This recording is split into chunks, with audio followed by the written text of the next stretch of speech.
Imagine-se no cockpit de um monomotor numa manhã de sábado, esperando a autorização para decolar na cabeceira da pista. Parece bastante agradável, né?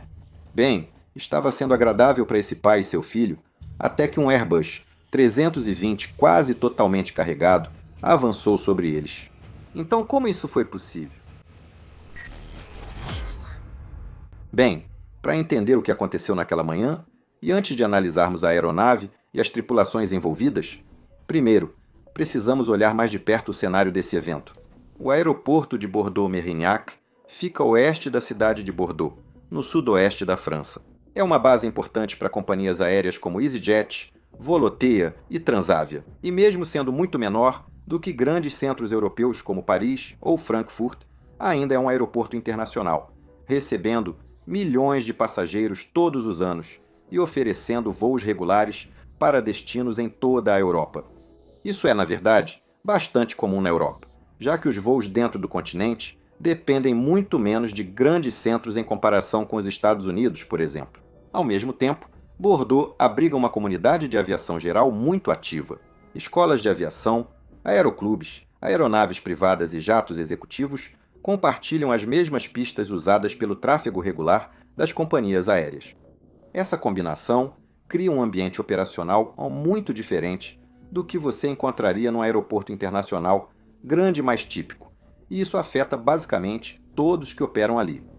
Os controladores de tráfego aéreo em Bordeaux não gerenciam só o fluxo quase contínuo de chegadas e partidas comerciais, como seus colegas em grandes aeroportos. Não, eles também precisam alternar entre jatos de passageiros de alta velocidade, executivos e aeronaves leves mais lentas, todas com padrões operacionais, procedimentos e características de desempenho muito diferentes. E eu nem mencionei que eles precisam alternar entre falar francês com as aeronaves locais e usar inglês com os aviões comerciais. E isso também significa que o ritmo e a carga de trabalho na torre de controle mudam constantemente ao longo do dia. Um controlador pode, em instantes, lidar com um Airbus, chegando para pouso por aproximação por instrumentos. Em seguida, fornecer informações de tráfego a um piloto privado em aeronave monomotor a pistão em voo de lazer no fim de semana. Mas, para deixar absolutamente claro, em termos de tamanho, este ainda é um aeroporto grande. Ele possui duas pistas que se cruzam, 0523, que tem 3.100 metros, ou 10.717 pés de comprimento, e a pista 1129, que é um pouco menor, mas ainda adequada para muitos aviões comerciais, com 2.415 metros, ou 7.923 pés. Como em outros aeroportos movimentados, os controladores de tráfego aéreo em Bordeaux têm várias responsabilidades. Eles emitem autorizações de táxi, coordenam decolagens, sequenciam aeronaves para aproximação por instrumentos e monitoram voos visuais perto do aeroporto. E garantem que cada movimento na pista e ao redor dela esteja ocorrendo com segurança. E para tornar tudo isso possível, essas responsabilidades normalmente são divididas entre várias posições diferentes de controlador, cada uma com um papel claramente definido. O controlador de solo, por exemplo, cuida das aeronaves nas pistas de táxi e pátios. O controlador de torre gerencia as decolagens, pousos e a ocupação da pista, e o controlador de aproximação sequencia o tráfego de chegada e saída no espaço aéreo ao redor, enquanto outras posições fornecem informações e serviços de tráfego para aeronaves que operam sob regras de voo visual na área. Agora, em circunstâncias normais, separar essas responsabilidades permite que cada controlador se concentre numa parte específica da operação sem ficar sobrecarregado. Mas, em aeroportos mais tranquilos ou durante períodos de menor movimento, nem sempre é prático ou mesmo necessário ocupar cada uma dessas posições individualmente. Nesses casos, os controladores podem combinar duas ou mais posições, o que é uma prática comum em todo o mundo, e quando utilizada de forma adequada, pode ser feita com total segurança. Você pode pensar que a decisão de combinar ou separar posições depende do número de aeronaves sob responsabilidade de cada controlador, e isso pode muito bem ser o caso em outros aeroportos.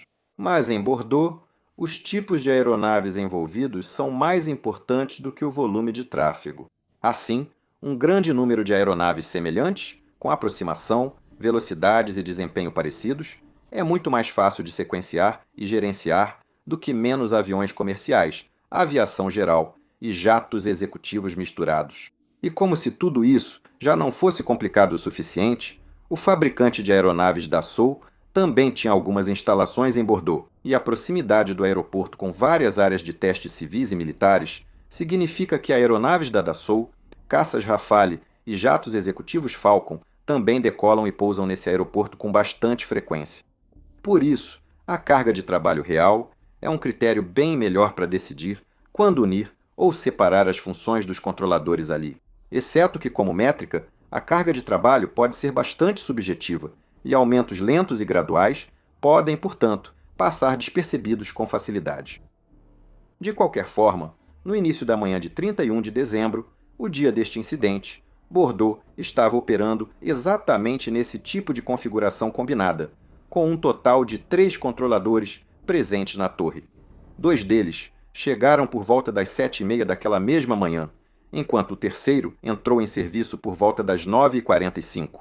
E eles, inicialmente, organizaram as coisas de forma que um deles estava simultaneamente responsável pelas posições de torre, solo, aproximação e informação, o que, para deixar claro, significava todas elas. Esse controlador era conhecido como controlador de torre, e o segundo controlador estava atuando como controlador assistente de torre, ajudando com fichas e funções de apoio, enquanto a terceira posição era de um supervisor, cuja função era apenas supervisionar toda a operação. Agora, o tempo naquela manhã estava tão bom quanto poderia estar em dezembro, no sudoeste da França. A visibilidade era irrestrita, sob um céu azul claro de inverno. Havia ventos leves, temperatura em torno de 11 graus Celsius, e a pista 23 estava em uso, tanto para chegadas quanto para partidas. Portanto, do ponto de vista operacional, nada no clima ou nas condições iniciais de tráfego sugeria que aquela manhã apresentaria qualquer desafio em comum.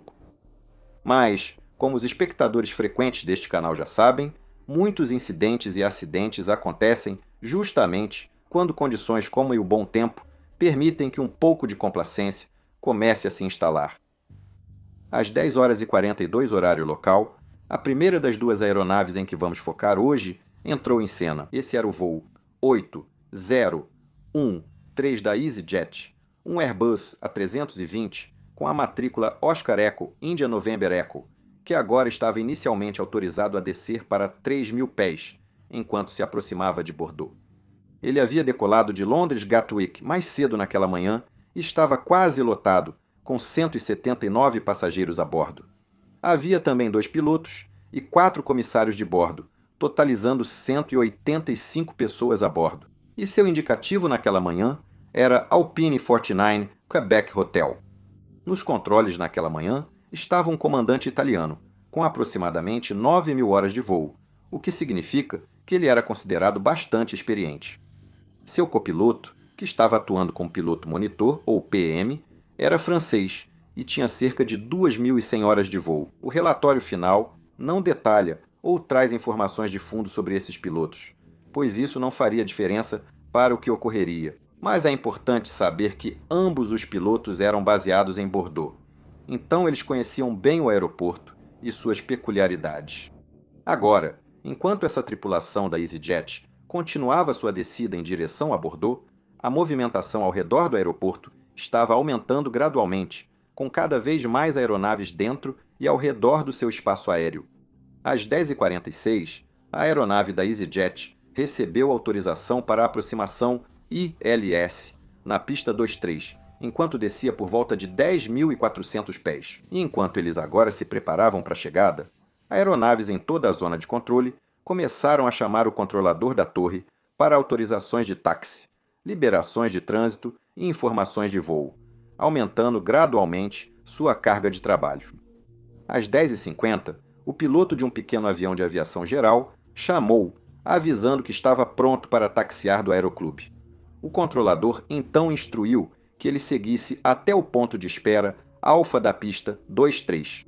Esse piloto estava voando um Robin DR 400-160, uma pequena aeronave monomotor branca e vermelha, de 4 lugares, muito popular entre os aeroclubes e escolas de aviação da região. E o piloto desta aeronave em particular, de matrícula Foxtrot Golf Tango Zulu Yankee, havia alugado ela do aeroclube local. Naquela época, ele já havia acumulado cerca de 210 horas de voo, desde que obteve sua licença em 2012. E para esse voo em particular, ele também estava levando com ele seu filho de 9 anos. Logo após o primeiro contato do piloto com o controlador de tráfego aéreo, outro voo V4 entrou em contato perguntando sobre a ativação de um plano de voo para a partida. E mais ou menos nesse mesmo momento, um Airbus A321 da Air France também estava taxiando em direção à pista, com várias outras aeronaves leves já operando ao redor do aeroporto e competindo pela atenção do controlador. Assim, nos minutos seguintes, o controlador se viu alternando continuamente entre todas essas aeronaves, cada uma exigindo tipos muito diferentes de instruções, informações e suporte. Nenhuma dessas tarefas, isoladamente, era especialmente difícil ou incomum, mas o que estava começando a se tornar um problema era a rapidez com que eles estavam chegando e a frequência com que o controlador era forçado a mudar de tarefa mental e de idioma. Além disso, como ele estava acumulando funções e, portanto, lidando com o tráfego em toda a sua zona de controle, ele deixou o escopo do radar numa configuração ampla, o que dificultava ver os movimentos exatos ao redor do aeroporto. Um dos benefícios de dividir as posições seria que cada controlador teria seu próprio escopo de radar ajustado para a escala mais adequada, mas esse não era mais o caso. Depois disso, os investigadores acabariam gastando muito do seu tempo analisando exatamente esse tipo de coisa. Porque, mesmo que o número de aeronaves na área nunca tenha sido excepcionalmente alto, a complexidade do que o controlador precisava gerenciar estava aumentando constantemente. De qualquer forma, até agora, tudo ainda parecia estar bem dentro do tipo de carga de trabalho à qual os controladores de Bordeaux estavam acostumados, mas dividir rapidamente a posição provavelmente teria sido uma boa ideia por aqui. Então a pergunta que fica é: por que eles não fizeram isso? A primeira pista surgiu não das gravações de rádio, mas de algo muito mais simples: a escala de serviço do controlador. Como eu disse antes, 3 controladores estavam de serviço naquela manhã, mas de acordo com a escala oficial, deveriam ser 6. Se a escala tivesse sido seguida, controladores extras teriam chegado pela manhã, permitindo dividir as posições de controle. Mas por algum motivo, isso nunca aconteceu. Então, por que foi assim? Bem, mais tarde descobriu-se que antes mesmo do início do turno, o supervisor da torre e os outros controladores que estavam trabalhando naquele dia, ou que deveriam trabalhar naquele dia, haviam concordado em modificar a escala de pessoal. Assim, em vez de 6 controladores iniciarem o serviço como programado, o turno da manhã começaria e seguiria com apenas 3 controladores, dobrando a carga de trabalho para quem estava lá. Era assim que as coisas estavam quando esse incidente estava prestes a acontecer, exceto que, enquanto o voo da EasyJet estava em aproximação, o controlador na posição de assistente primeiro foi ao banheiro e depois fez uma pausa programada. Ficando na cabine da torre, mas sem desempenhar nenhuma função, então o supervisor da torre agora assumiu o papel de assistente, além de sua supervisão. Isso agora significava que eles estavam com apenas 2 controladores ativos. O homem, identificado como controlador A no relatório, agora assumia simultaneamente a torre, solo, aproximação e informações de voo, com o supervisor, que agora também era o assistente, preenchendo as tiras de voo com informações sobre os muitos voos VFR na área. Então, ele não estava prestando muita atenção ao que realmente estava acontecendo na pista. Agora, para deixar absolutamente claro aqui, essa redução de pessoal não era um processo autorizado, mas era tanto conhecida quanto tolerada. A gerência do controle de tráfego aéreo sabia que supervisores da torre reduziam o número de funcionários nos postos em relação à escala, mas toleravam isso para evitar conflitos com o sindicato dos controladores. Por causa disso, em seus depoimentos posteriores, todos os controladores envolvidos deixaram claro que esse tipo de ajuste de pessoal era considerado perfeitamente seguro e havia se tornado uma prática aceita gradualmente, especialmente durante períodos mais tranquilos, quando esperava-se que o tráfego continuasse leve. Novamente, era um sábado, o que significava que não havia atividade de testes militares na área, reforçando a ideia de que tudo daria certo, como sempre aconteceu. Isso é exatamente o que chamamos de normalização do desvio.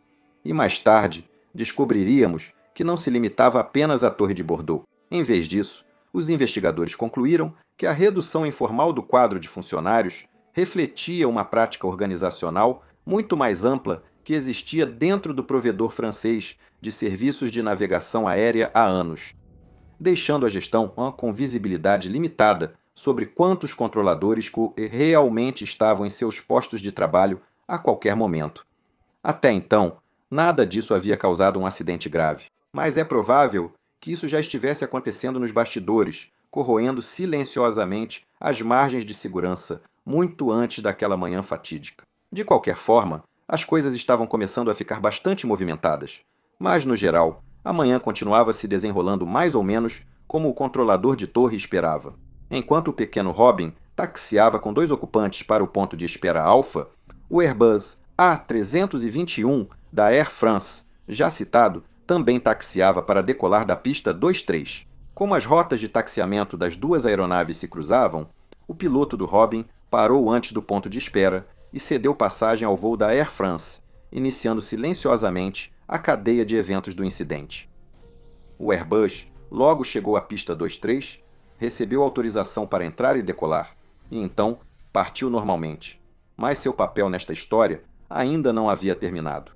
Após a decolagem do voo da Air France, o controlador instruiu o piloto do Robin a alinhar e aguardar na cabeceira da pista 23.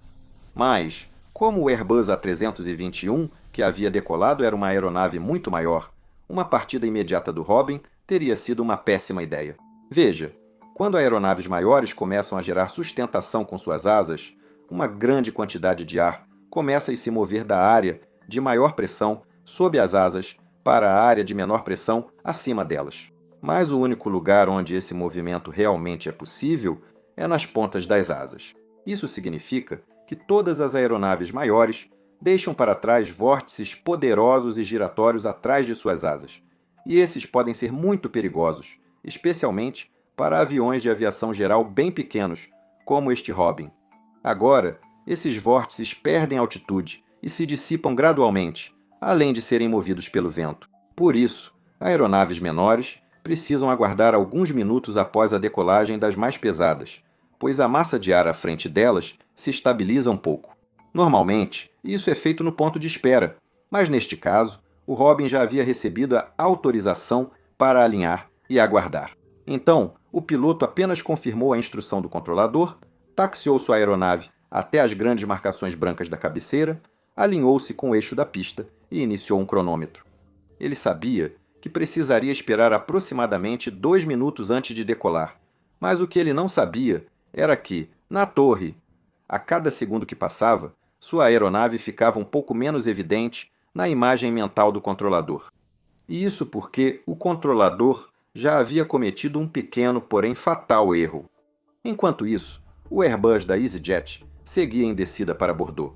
Às 10h53, estava a cerca de 8 milhas náuticas da pista, descendo a 2.800 pés e cerca de 170 nós.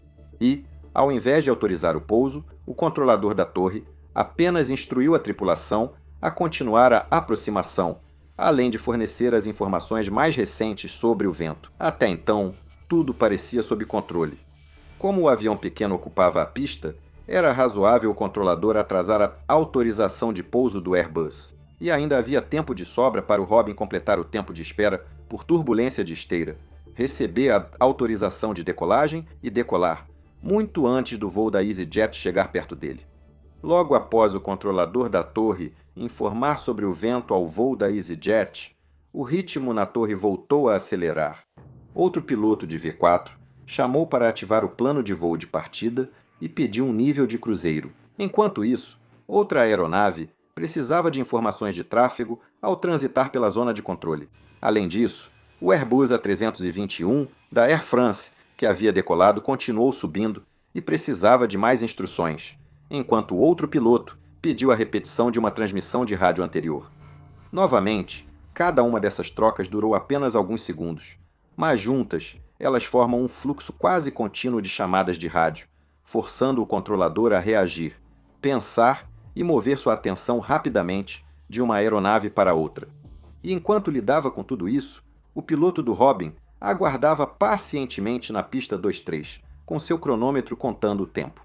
Mas ele esperava que o controlador, que mandou aguardar ali, soubesse quando o tempo acabasse e logo autorizasse a decolagem. Enquanto isso, o voo EasyJet 8013 seguia na aproximação pelo sistema de pouso por instrumentos para a pista 23. A tripulação sabia que ainda não tinha autorização de pouso, mas isso não era tão incomum. Agora, como uma observação, normalmente quando os controladores da torre demoram para dar autorização de pouso, eles também informam o motivo disso, para garantir que todos estejam alinhados. Mesmo sem essa informação, os pilotos da EasyJet poderiam supor que uma aeronave decolava à frente ou que algo ocorria na pista. Na visão deles, o atraso indicava apenas que o controlador estava ocupado e em breve autorizaria o pouso. Mas havia também outra questão aqui, algo que me incomoda um pouco, e eu realmente ainda não mencionei isso. Veja, o motivo pelo qual eu disse que os pilotos da EasyJet podiam apenas supor o que estava acontecendo, em vez de saberem com certeza, mesmo podendo ouvir claramente todas as transmissões, é que essas outras conversas não estavam acontecendo em inglês. Quase todas as aeronaves leves estavam se comunicando com o controle de tráfego aéreo em francês, enquanto os pilotos da EasyJet notaram que a frequência estava muito movimentada, não conseguiam acompanhar a maioria do que ocorria, pelo menos não os dois, já que o copiloto na verdade era francês. Mas para o piloto do pequeno Robin, a situação era diferente. Como piloto francês de aviação geral, ele tinha uma licença de fonia, que só o qualificava para falar no rádio em francês. Mas ele falava e entendia inglês razoavelmente bem, o suficiente para acompanhar todas as conversas de rádio em andamento, algo que logo se mostraria bastante útil. Então, parado na pista, ele agora ouvia, enquanto o controlador continuava trabalhando com uma aeronave após a outra. Mas sua autorização de decolagem ainda não havia sido dada. Vale notar que os investigadores não apontaram as barreiras linguísticas como causa ou fator relevante no ocorrido. E isso é algo com o qual eu sei que muitos pilotos da indústria, incluindo eu mesmo, teriam ressalvas. Eu passei mais de 21 anos voando para aeroportos grandes e pequenos por toda a Europa, e posso dizer que esse tipo de arranjo, onde pilotos da aviação geral falam o idioma local enquanto nós falamos inglês, é bastante comum. Compreendo que isso é conveniente para controladores e pilotos, mas do ponto de vista da consciência situacional, é realmente assustador. Se dependesse de mim, apenas o inglês seria permitido em operações de rádio em aeroportos comerciais internacionais, especialmente se houver aeronaves comerciais falando inglês na frequência. Mas talvez seja apenas a minha opinião. O comandante da EasyJet disse aos investigadores que, apesar de entender pouco francês, estava plenamente ciente de que a frequência de rádio estava muito saturada. O seu copiloto também diria a mesma coisa depois, mesmo podendo obviamente entender tudo. Vale destacar que, ao trabalhar numa cabine de companhia aérea, tudo é em inglês, inclusive a comunicação com o controle de tráfego aéreo. Não é totalmente certo que ele estava atento a todas as discussões em francês na frequência. Mas isso é só uma especulação minha. O relatório final não abordou o idioma desta história. Quando o Airbus da EasyJet passou por 4 milhas náuticas na aproximação final, o copiloto queria chamar a torre e lembrá-los da posição deles. Mas agora, o rádio estava tão ocupado que ele não conseguia dizer uma palavra. De volta à pista, o piloto do Robin ainda observava pacientemente seu cronômetro. Os 2 minutos de que ele precisava já tinham passado, mas ainda não havia chamada para ele. Ele mais tarde diria aos investigadores que esse atraso não o preocupou muito. Ele presumiu que o controlador sabia sua posição, mas como os pilotos da EasyJet, notou que ele estava ocupado e achou que depois o controlador prestaria atenção nele. Então, Certamente, a autorização de decolagem estava agora a apenas alguns instantes de acontecer. Mas o que estava acontecendo na torre naquele momento?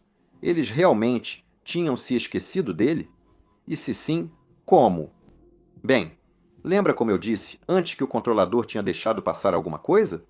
Um erro que ele cometeu justamente quando o Robin recebeu autorização para entrar na pista? E também como o assistente da torre estava ocupado preenchendo as fichas para 4 aeronaves. Bem, uma das fichas que o supervisor dele havia feito era para a aeronave Robin e tinha sido passada para o controlador da torre. Agora, a ideia dessas fichas era de que o controlador deveria colocá-las num quadro à sua frente, correspondente aonde cada aeronave estava em sua sequência de partida e chegada. Mas, crucialmente, quando o piloto do Robin alinhou na pista para a decolagem, o controlador esqueceu de colocar sua ficha correspondente na superfície branca que representava a pista. E com isso, uma parte importante da sua verificação agora havia sumido. No cockpit da EasyJet, a tripulação chegou a um ponto de decisão. Eles desciam cerca de 500 pés e ainda não tinham autorização para pousar. O copiloto, posteriormente, disse aos investigadores que desviou brevemente sua atenção dos instrumentos de voo para a pista à frente, verificando conscientemente se outra aeronave ainda poderia estar ocupando a pista e, crucialmente, ele não viu nada. Isso valeu também para o comandante. Então, tanto para ele quanto para seu colega, a pista agora parecia completamente livre. Mas como isso era possível? Bem, lembra como eu disse que o Robin era branco e vermelho?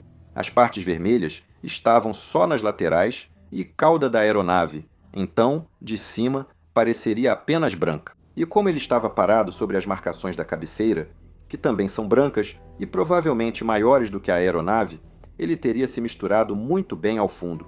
Um fator que também foi agravado pelo fato de que a primeira parte da pista, 2-3, havia sido substituída por um tipo de superfície mais clara. Agora, alguns de vocês podem estar se perguntando, o EasyJet não tinha TCAS? E sim, eles tinham. Então, se os pilotos tivessem olhado para o display de navegação, teriam visto o símbolo da aeronave Robin ali. Mas como eles estavam tão baixo, o aviso sonoro de tráfego que eles deveriam ter recebido foi inibido.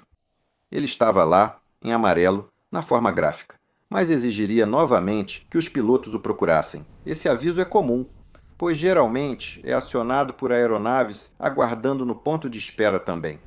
Então, de qualquer forma, com a pista agora aparentemente livre, o comandante estava ficando um pouco impaciente. Então, ele instruiu seu copiloto a pedir autorização ao controlador assim que conseguisse uma brecha para falar.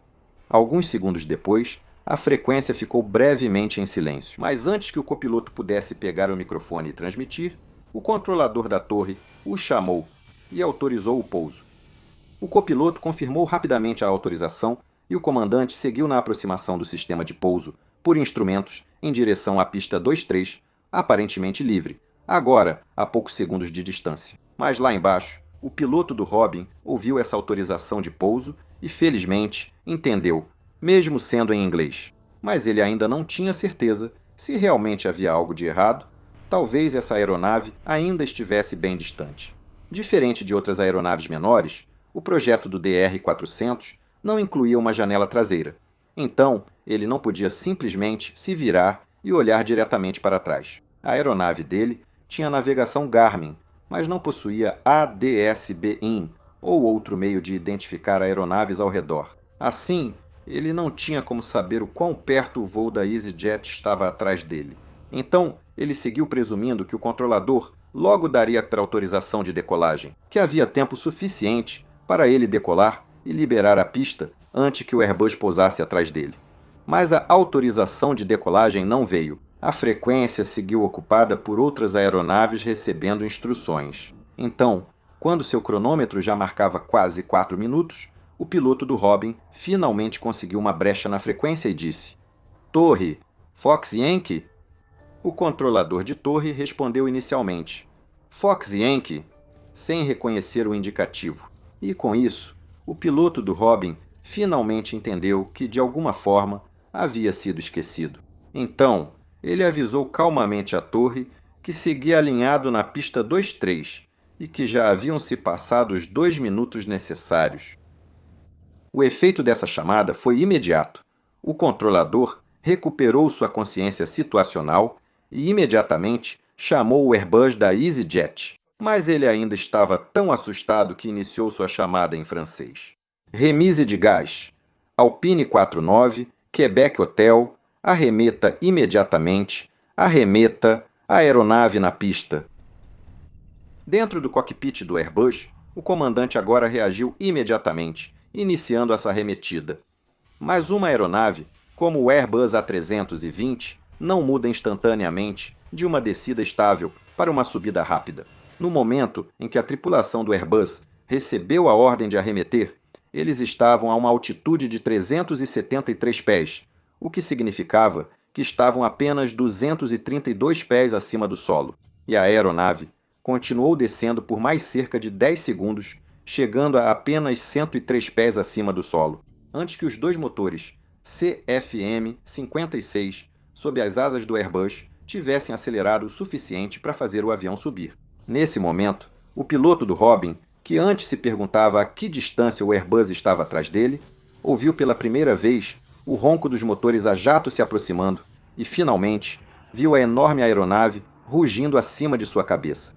Quando o Airbus passou por ele e seu filho, estava a uma altitude de 372 pés, ou 178 pés, acima do solo, o que equivale a cerca de 54 metros. O piloto do Robin, depois, relatou ter visto o trem de pouso do Airbus recolhendo enquanto ele se afastava ruidosamente, percebendo que a tripulação do jato não o notou. Os investigadores notaram que o piloto do Robin não tentou sair da pista imediatamente, decisão que provavelmente foi correta. Com a outra aeronave tão próxima atrás, tentar taxiar para liberar a pista tornaria a situação ainda mais imprevisível, pois, ao avançarmos, ele ficaria ainda mais próximo do ponto de toque do EasyJet. Então, a opção mais segura foi simplesmente permanecer exatamente onde estava e fazer o que fez. No cockpit da EasyJet, com o perigo atrás, os pilotos realizavam a arremetida, focados em manter a atitude de arfagem, monitorar o desempenho da aeronave e seguir o procedimento publicado. Dentro da torre de controle, o controlador inicialmente permaneceu em sua posição, mas agora precisava de um momento para se recompor e voltar a se situar. Quase imediatamente, ele percebeu a gravidade do incidente. Então, pediu para ser substituído, e o supervisor da torre assumiu sua função. O terceiro controlador, que estava em intervalo durante o ocorrido, agora está na posição de informações de voo, e o piloto do Robin usou os minutos seguintes de relativa calma no rádio para fazer uma autoavaliação, para ver se realmente poderia continuar com o voo de lazer planejado, e concluiu que podia. E de fato, presumivelmente, após esperar mais alguns minutos pela turbulência de esteira do Airbus A320 que havia passado, ele e seu filho simplesmente decolaram e completaram o voo sem mais incidentes. Enquanto isso, a tripulação do Airbus realizou a aproximação perdida e foi vetorada para uma aproximação ILS bem-sucedida, pousando minutos depois. E, felizmente, ninguém em nenhum dos aviões ficou ferido, e nenhuma das duas aeronaves envolvidas sequer sofreu qualquer dano. Para quem não prestou total atenção, esse incidente pode ter parecido com várias outras arremetidas que ocorrem com segurança diariamente no mundo. Mas este foi mais sério por vários motivos. O incidente acabou sendo reportado, embora não tão rapidamente quanto deveria ter sido. O Gabinete de Investigação e Análise para a Segurança da Aviação Civil, a Autoridade Francesa de Investigação de Acidentes Aéreos, iniciou uma investigação formal sobre o que consideraram um incidente muito sério. Agora, precisavam responder como isso aconteceu e, talvez, por que situações assim continuavam ocorrendo. Essa sequência de eventos não era exclusiva desta história. Na verdade, por décadas, enquanto a aviação em geral tem se tornado cada vez mais segura, um tipo de incidente aeronáutico tem aumentado, e são as incursões em pista. Poucas semanas após o incidente em Bordeaux, em fevereiro de 2023, outro caso parecido ocorreu quando um voo da FedEx arremeteu em Austin, Texas, após receber autorização para pousar numa pista ainda ocupada por um Boeing 737 da Southwest Airlines. Assim como em Bordeaux, a pressão por falta de pessoal e a carga de trabalho fizeram o aeroporto operar com suposições cada vez mais falhas, até que as duas aeronaves ficaram a poucos segundos uma da outra. Mas enquanto a carga de trabalho dos controladores nos Estados Unidos é causada por problemas antigos de pessoal e outros fatores, os problemas de pessoal na França parecem ser mais autoimpostos. Nesta investigação, o Gabinete de Investigação e Análise para a Segurança da Aviação Civil concluiu que o erro do controlador foi o último elo de uma longa cadeia, envolvendo práticas de pessoal questionáveis que viraram norma. O Gabinete de Investigação e Análise para a Segurança da Aviação Civil registrou apenas 2 casos anteriores na França em que a combinação de funções de controladores contribuiu para incidentes graves. Mais preocupante ainda, os investigadores descobriram que o controle de tráfego aéreo nem sabia quantos controladores realmente iam trabalhar. Constatou-se que controladores de tráfego aéreo franceses frequentemente faltavam ao turno escalado, já que os supervisores da torre rotineiramente começaram a criar suas próprias escalas paralelas, o que permitia que as pessoas ficassem em casa quando a situação do tráfego parecia permitir. A administração do controle de tráfego aéreo sabia disso, mas permitia para manter a paz com o sindicato dos controladores. Algo que eu, pessoalmente, acho profundamente irônico, já que os controladores de tráfego aéreo franceses fazem greve quase todo ano durante meus 21 anos de aviação. Esse problema foi considerado tão grave que já em 2014, uma auditoria da EASA constatou que o método francês de contabilizar as horas trabalhadas pelos controladores não atendia aos critérios de confiabilidade estabelecidos para a renovação de licenças. E quando a administração tentou implementar um sistema de registro de presença no trabalho, por meio do uso de crachás de acesso, isso foi recebido com forte resistência. Em alguns casos, descobriu-se que controladores faziam o chamado retorno no estacionamento. Passavam o crachá no estacionamento e iam embora, apenas para simular presença no trabalho. O Gabinete de Investigação e Análise para a Segurança da Aviação Civil recomendou que o Serviço de Navegação Aérea da França adotasse um sistema automático para checar quais controladores estavam presentes em seus postos, para que o quadro de pessoal no papel não divergisse silenciosamente do quadro de pessoal na realidade. Em Bordeaux, também foram adotadas medidas locais, como reforçar a separação de posições combinadas antes que a carga de trabalho aumentasse, lembretes para cumprir os níveis de pessoal previstos na escala, procedimentos aprimorados de notificação de eventos e um temporizador físico na posição da torre para reduzir o risco de aeronaves ficarem esperando por muito tempo na pista. Mas eu acho que a lição maior aqui é mais fundamental. Esta não foi uma história sobre um controlador descuidado ou uma tripulação desatenta. Isso mostrou o que ocorre quando priorizamos a conveniência e deixamos desvios se tornarem normais, fazendo com que um sistema projetado com múltiplas camadas de proteção fique dependendo de um piloto falar exatamente no momento certo. Mas comente o que você acha sobre isso e, por favor, certifique-se de que está inscrito no canal para não perder nosso próximo vídeo. Meu nome é Peter Hornfeld e você está assistindo ao Mentor Pilot. Tenha um dia absolutamente fantástico e nos vemos na próxima. Tchau, tchau!